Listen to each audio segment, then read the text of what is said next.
네, 오늘의 두 번째 시그널 픽은 심평 변호사를 전화로 연결해 보겠습니다. 변호사님 안녕하세요.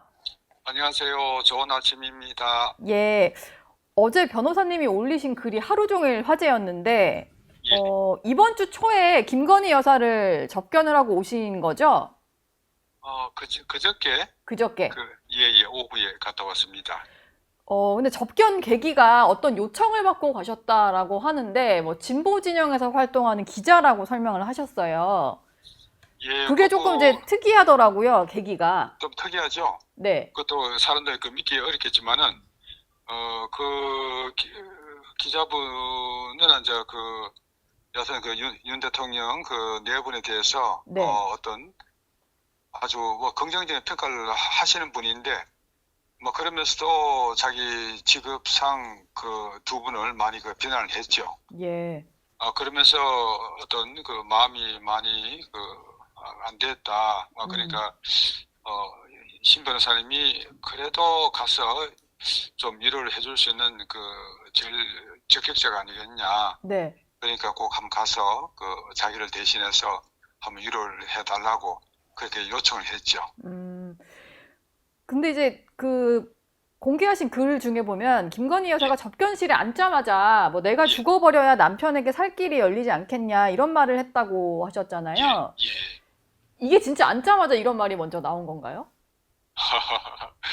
이제 우리가 좀 전제를 해야 될 것이 있는데, 예. 김 여사는 지금 심한 우울증을 앓고 있습니다. 네. 저도 젊었던 날에 심한 우울증으로 겨우 살아 돌아온 사람인데, 이 우울증은 대단히 무섭고, 뭐라고 할까, 사람을 피폐하게 하는 병이죠. 우울증에 걸린 사람은, 생과 사의 경계에 위치해 있다고 보는 것이 맞습니다. 네. 지금은 그래도 많이 우울증에 관해서, 정상이나 그런 것을 좀 이해하는 분위기가 많지 않습니까? 네, 그쵸. 그런데 지금 제가 말을 이제 페이스북에 쓰고 나서 이게 쇼라느니 언론 플레이라느니 그런 말들이 많은데 네. 참 너무 야박하신 것 같아요. 음. 특히 저는 지금 이재명 정부 네. 저는 이재명 정부가 순항하기를 바라는 사람인데, 그럼에도 불구하고 이재명 정부 안에 몇 분의 인사들은 성품이 좀 잔인한 것이 아니냐, 네. 그런 생각까지 할 정도로 음. 지금 여러 가지 점에서 이 두 분에 대해서 이 무리한 인권 탄압을 하면서 그렇게 있는 거죠. 예. 그런 점에서 상당히 유감스럽고요. 네. 김건희 여사의 말은 그냥 그대로 우울증 걸린 분의 말로 이해를 하면은 이해하기가 쉽습니다. 실제로 좀 위태로워 보였다 이런 말씀으로 좀 이해가 되는 것 같아요. 근데 저는 좀 궁금한 게 한동훈 전 대표 얘기가 왜 나왔는지가 좀 궁금한데 뭔가 김건희 여사가 생각하시기에는 예. 지금 이제 부부가 처한 모든 상황이 한동훈 전 대표의 어떤 배신으로부터 비롯됐다 이런 인식을 가지고 계신 걸까요? 그 부분에 관해서도 조금 오해가 있을 수 있는데, 예. 제가 김건희 여사하고 만난 시간이 한 50분이 아마 넘을 겁니다. 네. 그래, 여러 가지 이야기를 우리가 쭉 했죠. 그런 과정에서, 한동훈 전 대표에 대한 이야기가 나왔습니다. 네.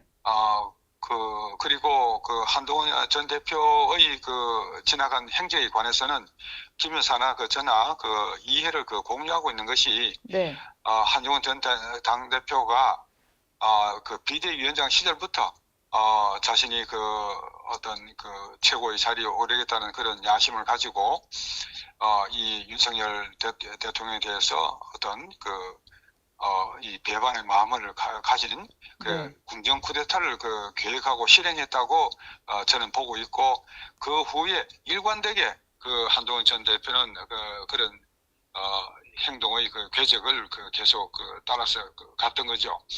그게 이런 뭐 면에서 변호사님이랑 여사가 같이 공유하신 인식이란 말씀이신가요? 뭐 그렇죠. 예. 예. 그렇게 하면서 이제 끊임없이 그 정부를 공격했고, 그것이 막 윤석열 대통령은 너무나 어렵게 했습니다. 네. 제가 간접적으로 들은 바로도, 윤 대통령이 야당에 의한 그 공격은 뭐 참을 수 있어도, 여당에 의한 그 내부 공격, 네. 그것이 너무나 힘들었다. 그런 것이, 국정 수행에 큰 장애가 됐다고 그렇게 말씀하셨다고 제가 전해 들었습니다. 예. 그래서 이 전반적인 과정을 볼 때, 한동훈 전 대표가, 윤석열 정부를 가장 어렵게 한, 또 네. 윤석열 정부를 이런 이 막바지로 몰게 넣은 가장 큰 원인을 제공한 것이라고 저는 확신합니다. 저는 근데 여사와 나눈 얘기를 좀 여쭤본 거였는데, 김건희 여사도 약간 그런 맥락으로 좀 얘기를 하셨다는 거죠? 그렇죠. 그 점에서 예. 김 여사와 저는 이해를 공유하고 있다니까요. 이건 약간 좀 뜻밖의 나온 얘기 같은데, 김 여사가 이재명 예. 대통령은 어떤 장점이 있냐, 뭐 이렇게 질문을 했다고 하셨잖아요. 예. 이재명 대통령 장점을 왜 물어보신 거예요? 그 말도 이제 한 50분이 넘는 긴 대화의 시간에서 자연스럽게 나온 말인데, 네. 이재명 대통령에 대한 말이 나와서 제가 그렇게 말씀드렸죠. 이 대통령이라는 자리는 사람의 힘으로는 얻을 수 없는 자리다. 네. 하늘이 도움이 없이는 안 된다. 그래 이런 시운과 천운을 이재명 대통령이 쥐고서 대통령이 된 건 아니겠냐. 네. 그렇게 이제 내가 말씀을 드리니까 김 여사께서 그러면 이 대통령의 가장 큰 장점이 뭐라고 생각합니까? 저는 이제 이 대통령과 과거에 이제 각별한 인연을 맺고 해서 이 대통령 잘 아니까 네. 저한테 물어보신 거죠. 예. 그래서 제가 이 대통령 무엇보다도 이 인재를 사람을 키울 줄 아는 분입니다. 이 보수 쪽에서는 이때까지 그렇게 사람을 키운 사람이 이 정치인이 한 명도 없었습니다. 네. 그 특유의 장점을 가지고 이 대통령이 과거에 문재인 정부에서 많은 괄시를 받고 냉대를 받고 했던 거죠. 예. 이 대북 송금 문제도 이 문재인 정부에서 사실 비롯된 겁니다. 이 경기지사를 의도적으로 배제시키고 그렇게 하면서 이 발단이 됐던 거죠. 이런 문재인 정부, 문재인 세력의, 친문재인 세력의 포위망을 뚫고, 이재명 대통령이 오늘의 대통령 자리에 또 완전히 민주당에 장악하면서 네. 대통령 자리에 가게 된 것의 가장 큰 원동력은 사람을 키운 것입니다. 그러니까 여사는 이걸 왜 물어봤다고 생각이 드시던가요? 아니 그런 여러 가지 50분 넘는 대화 중에 우리가 여러 가지 이야기를 했죠. 예. 그런 중에 제가 이재명 대통령에 대한 말이 나오지 않을 수가 없지 않습니까? 그러다 그래서 보니까 제가 이제 또 물어보신 거군요. 예, 특별한 예. 의도를 가지고 그렇게 한 건 아니죠. 그리고요, 변호사님이 공개하신 말 중에 좀 눈에 띄는 게 바로 이건데, 서희건설 측에서 지금 여러 가지 자수서를 내면서 여사 구속에도 영향을 미친 것 같고 좀 수사가 속도를 내고 있잖아요. 예. 근데 여사가 서희건설 이봉관 회장에 대해서 예. 정권과 손을 잡고 우리를 죽이려 한다, 뭐 이런 말을 했다고 공개를 좀 해주셨어요. 뭔가 다 거짓말을 한다라고 여사는 생각을 하시는 건가요? 그런 관해서는 제가 물어보지 않았고요. 예. 제가 서희건설에 관해서는 제가 먼저 말을 꺼냈죠. 네. 저도 이봉관 회장을 몇 번 만난 적이 있습니다. 그러나 만날 때마다 아주 기분이 안 좋았습니다. 어떤 섬뜩한 인상을 주는 그런 얼굴이었는데, 예. 그래 어떻게 해서 이봉관이란 그런 사람하고 이렇게 관계를 맺으면서 말려들게 됐습니까? 그렇게 제가 말을 꺼내고 하면서 이야기 되다가 김 여사가 하는 말씀이 이봉관 회장이 정권과 손을 잡고 우리를 죽이려고 저렇게 하는 거겠지요. 저한테 묻습니다. 그래서 그건 당연한 이치입니다.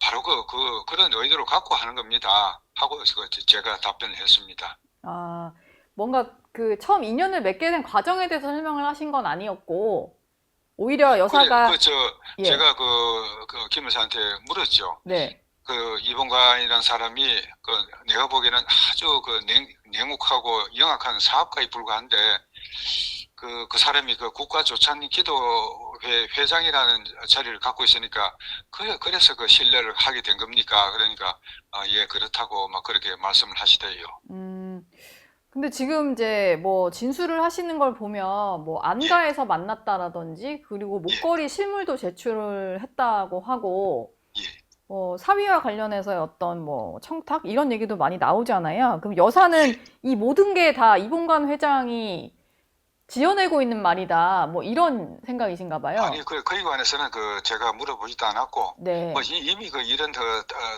터져버렸는데, 네, 그것을 만약에 뭐 그런 사실이 이 진실이라 그러면은 그것을 뭐 부인한들 무슨 소용이 있겠습니까? 뭐 음, 그런 차원에서 이야기된 것은 전혀 아닙니다. 예, 그리고 전 대화 중에서, 김 여사도 막 어떤 회한에 막 그런 말씀을 많이 하셨고, 또 우리가 부족했다. 또 막 그런 취지의 말씀도 많이 했습니다. 음, 부족했다라는 것은 어떤 주변에 사람을 두는 것에 있어서의 좀 부족을 말씀하시는 걸까요? 바로 그거죠. 예, 제가, 뭐 그런 이야기에 나오다가 제가, 이런 말씀을 드렸습니다. 특히 인사 문제에 관해서는 아쉬움이 많았습니다. 음, 그렇게 말씀을 드리니까 김 여사가, 그렇지요. 윤 대통령이, 남편이 국회의원 한 번이라도 했으면은, 좀 더 인적인 네트워크가 형성되어 있어가지고, 그런 점을, 인사를 잘 할 수가 있었을 텐데, 좀 그런 점이, 많이 부족했습니다. 네, 그리고 정권 초반의 인사는, 돌아가신 장제원 의원이 있지 않습니까? 네, 그분이 거의 다 했습니다. 뭐 그러면서 그런 많은 혼선이 빚어지게 된 것 같습니다. 하면서 이렇게 스스로 어떤 음, 그 인사 문제에 있어서의 부족했던 점을 시인하시고 네, 또 이 잘못을 어떤 뉘우치는 음, 회한에 가득 찬 그런 말씀들 네. 군데군데 하셨습니다. 초반에 인사 문제를 좀 아쉬움, 뭐 회한이었는데 어쨌든 이제 돌아가신 장제원 전 의원이 인사를 다 했었다. 이런 거의 말씀을 다 주신 거군요. 그분이 했답니다. 예. 또 제가 듣기로도 그렇고요. 예, 그 지금 여사와 관련돼서 뭐 집사라고 불리는 김혜성 씨가 구속이 된 상태이기도 하고 또 예, 바깥에서는 이제 로봇계 업체라고 하는 이제 서성빈 씨가 여사에게 줬다는 명품 시계 이런 얘기들을 좀 하고 있어요. 혹시 예, 두 분 50분간 접견하시는 과정에서 예. 이런 뭐 서성빈 씨나 김혜성 씨와 관련된 얘기는 나온 게 없을까요? 그런 일들에 관해서는 뭐, 이야기를 나누지 않았고요. 예, 전반적으로 우리가 이제 이 윤석열 정부를 또 이 회고하면서 이런 이야기를 하고 또 이재명 정부에 대해서 이야기를 하고 이렇게 쭉 한 것이지 네, 구체적인 사건 하나하나에 대해서 어떤 뭐 그게 맞냐 안 맞냐 제가 김 여사의 변호인도 아니고 당장 뭐 수사에 필요한 이 정보를 얻어야 하는 그런 처지도 아니지 않습니까? 예. 그런 말은 전혀 한 적이 없습니다. 알겠습니다. 그 윤 전 대통령에 대해서 김 여사가 끝까지 버텨달라고 전해달라 이 말을 예, 하셨다고 했잖아요. 예. 이건 어떤 의미일까요? 지금 말이죠. 걱정이 돼서? 네. 어떻든 윤 전 대통령에 대해서 지금 특검이나 또 이재명 정부에서 강한 압력을 넣고 있지 않습니까? 네. 이거는 사실 부끄러운 일입니다. 음, 우리나라의 국격을 위해서도 이런 식으로 윤 전 대통령을 에 대해서 압도적인 그런 상황을 조성해서는 안 되는 겁니다. 네. 그래서 윤 대통령이 어떤 언론 보도를 통해서 알았습니다. 봤습니다만은 나에게 나한테 어떤 해서는 안 될 선택을 강조하고 있는 것처럼 보이기도 한다. 그렇게 말씀하셨는데 네. 지금 이런 과도한 인권 탄압 지금 점점 그 국제 그 사회에 그 퍼져나가고 있지 않습니까? 네. 이것이 이재명 정부의 얼마나 또 부메랑이 돼서 돌아올지 모릅니다. 제발 좀 그런 면에서는 예. 좀 너그러워지세요. 저는 어젯밤에 제가 사실은 그 꿈을 쭉 꿨는데 네. 이재명 대통령을 만났습니다. 꿈에서요? 예. 그래서 네. 이 대통령께 내가 그런 말씀 드렸죠. 세상에 용서하지 못할 잘못은 없는 겁니다. 내가 그렇게 딱 잘라서 그분한테 내가 말씀을 드렸어요. 지금 제가 안종원 이사가 겪었던 감방 생활 그거를 제가 중국에 가서 직접 보고 왔습니다만은 예. 이 100년도 더 전에 악랄한 일본 군국주의가 우리 했던 그런 정치범에 대한 했던 조치보다도 지금 한국이 민주국가라 그러면서 지금 이 시점에서 윤석열 전 대통령이라는 정치범을 이렇게 가혹하게 다루는 것은 대단히 큰 문제를 안고 있다고 봅니다. 예. 알겠습니다. 시간이 좀 많이 지나서 마지막 질문 드릴까 하는데요. 예. 다음 주에는 윤석열 전 대통령을 만나러 가실 계획이 있으시다고 저희가 들었어요. 예. 네. 혹시 김건희 여사가 윤 전 대통령에게 전해달라고 한 다른 메시지는 없을까요? 여하튼 나는 어떻게 되더라도 남편은 끝까지 버텨서 살아남기를 바란다는 그런 말씀 그거는 전해야죠. 예. 알겠습니다. 윤 전 대통령 뵙고 오시면 저희도 한번 예. 다시 여쭤볼 수 있도록 기회를 마련하겠습니다. 오늘 말씀 예. 감사합니다. 네, 수고했습니다. 저희 영상 많이 시청해 주시고요. 좋아요, 구독, 댓글, 알림 설정 꼭 부탁드리겠습니다.